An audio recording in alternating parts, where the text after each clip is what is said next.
poslednej dobe rezonuje medzi obyvateľmi mesta Šale téma predaja, respektíve kúpy spoločnosti časti podniku Menerterm. Radi by sme sa ako konatelia spoločnosti k tejto téme vyjadrili a z nášho pohľadu vysvetlili obyvateľom mesta výhody tohto zaujímavého obchodu. Chceme vysvetliť občanom mesta, že tento obchod je výhodný jednak ekonomicky, jednak technicky a zlepší to aj kvalitu bývania obyvateľov časti mesta Šale na Kukučinovej ulici. Najväčšie vášne v meste spôsobila suma 4,5 milióna eur za kúpu časti podniku spoločnosti Menerterm. Táto suma sa odvíja od znaleckého posudku, ktorý bol urobený autorizovanou spoločnosťou. My tento znalecký posudok použijeme v cene tepla na regulačnom úrade, ktorý jasne bude stanovovať, ktoré veci budú oprávnené alebo neoprávnené v tejto kúpe.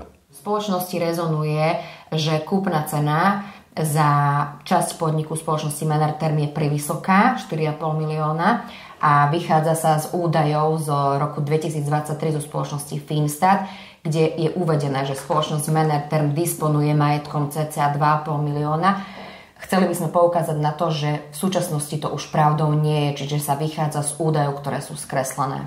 V tejto investícii si spoločnosť MED dala vyhotoviť ekonomickú analýzu, ako aj obchodný zámer týkajúci sa tejto investície, ktoré nás utvrdili v tom, že táto investícia je pre obyvateľov mesta Šala, ako aj pre samotnú spoločnosť MED výhodná aj do budúcna. Jednou z výhod kúpy časti podniku spoločnosti Menerterm je zvýšenie hodnoty majetku spoločnosti MED Šala, umožnenie komplexného riešenia energetiky v meste Šala, efektívnejšie využívanie geotermálneho vrtu. Čo sa týka výhod pre obyvateľov mesta Šala, tie sú jasné. Ide najmä o oblasť životného prostredia, kde príde k odstráneniu komína spolu so zdrojom znečistenia v centre mesta Šala, v bytovej zástavbe na Kukučinovej ulici.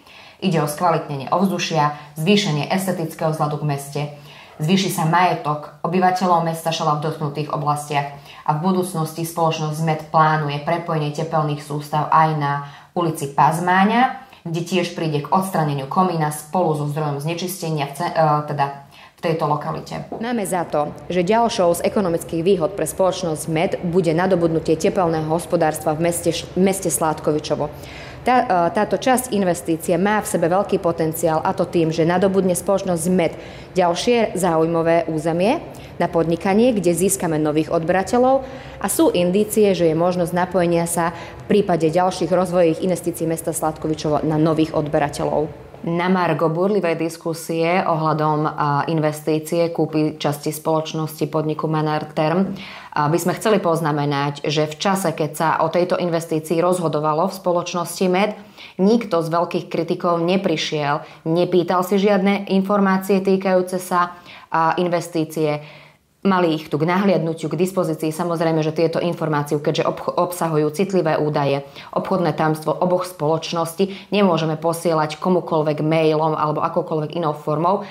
Avšak napriek tomu, že bolo umožnené kritikom tejto investície, aby sa prišli pozrieť a informovali sa, nikto z nich túto možnosť nevyužil ani len telefonicky. Na záver by sme chceli povedať, akýkoľvek zámer má svoje pozitívne a samozrejme aj negatívne stránky.